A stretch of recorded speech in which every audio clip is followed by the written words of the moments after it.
So in this video, let's talk about SDLC, SLC, and OAM and P. So SDLC refers to System Development Lifecycle.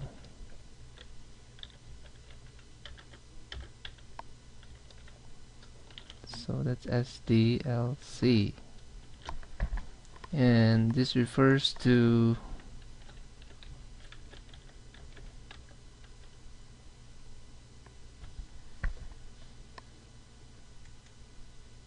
the process it takes to build a system.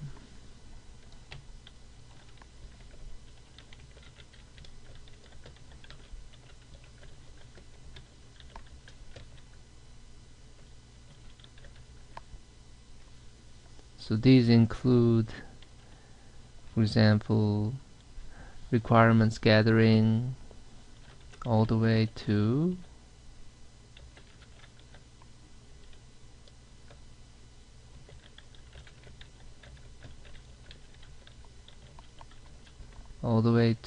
I would say implementation, building the actual system based on the requirements.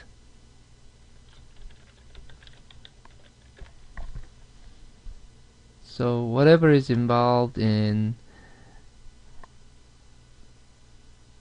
first thinking about a potential system and designing it, and finally actually building the system, that's what we call system development life cycle. So until the system is being built.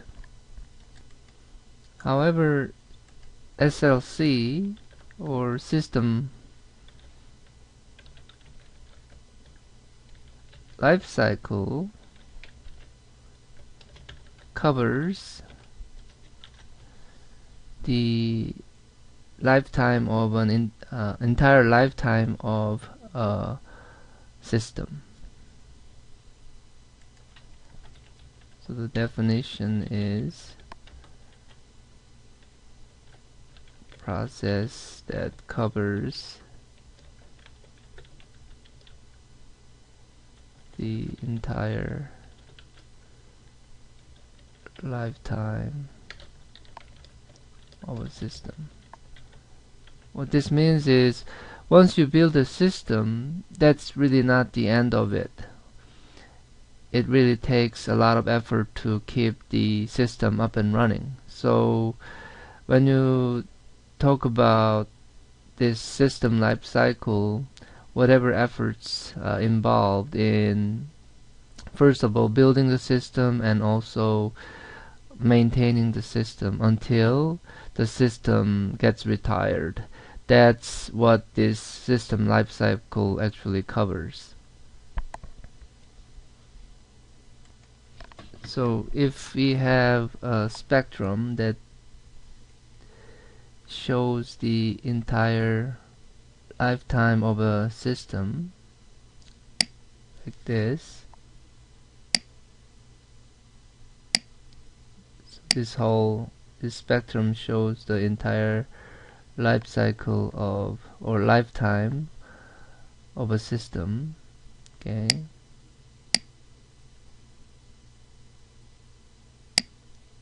let's say this is the entire lifetime. The spectrum shows the lifetime of a system.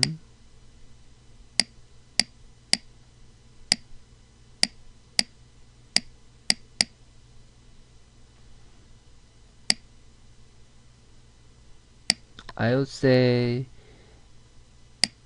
for example, SDLC, where the system is actually developed,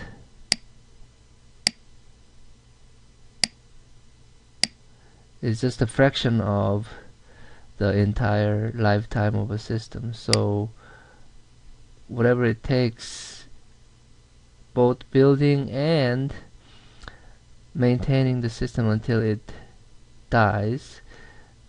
that's what we call SLC, system life cycle.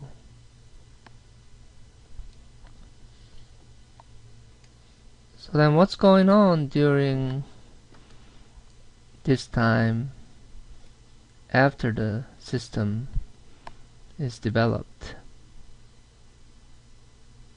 So what's happening during this time?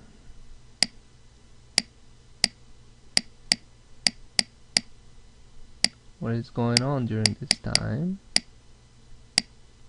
And we refer to the activities that are going on during this time after SDLC as O, A, M, and P, and we'll talk about it in the next slide. So O, A, M, and P. O here stands for operations. A stands for administration.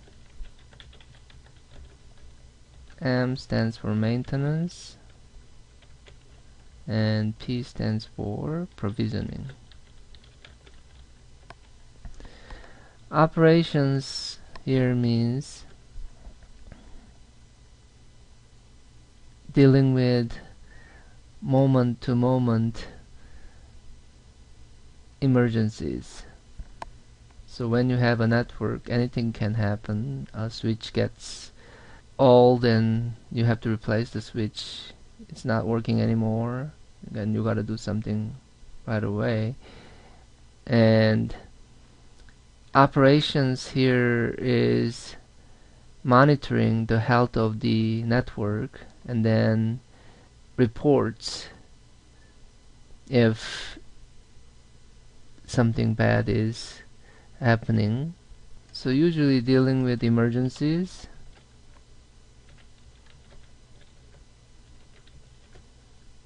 that may happen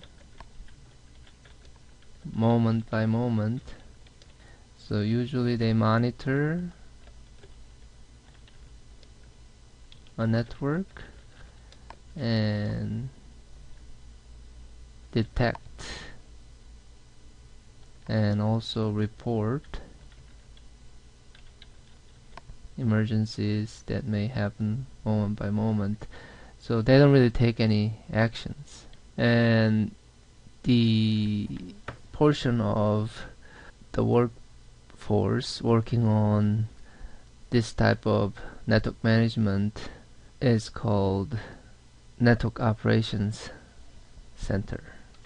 On the other hand, maintenance refers to basically taking actions to these immediate concerns and also taking care of a longer term concern. So for example, take actions and respond to the emergencies reported by NOC or Network Operations Center, and or provides preventive services before an emergency happens. So what this means is, before something bad happens all of a sudden, they're trying to prevent those types of emergencies as much as possible. So that's what we mean by maintenance. Administration here mainly refers to mundane tasks such as paying bills,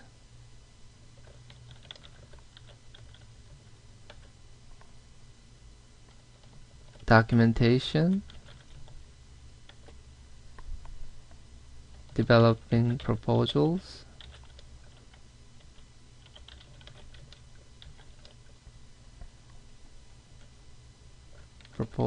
for many different things. For example, creating a new network, improving the existing network or replacing the equipment in a network, and so on. And finally, provisioning simply means setting up a service. And there are 3 different provisioning activities. One is called provisioning. The other is called re-provisioning. And then finally, the last one is called de-provisioning. Re-provisioning and de-provisioning.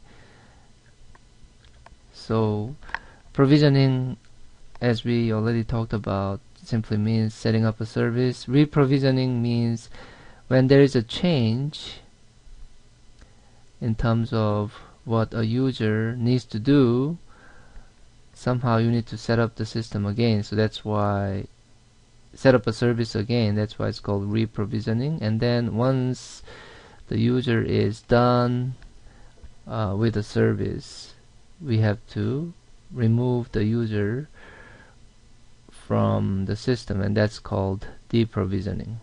So for example, when you graduate from Penn State, your Penn State account is removed, and that process of removing your Penn State account is referred to as de-provisioning.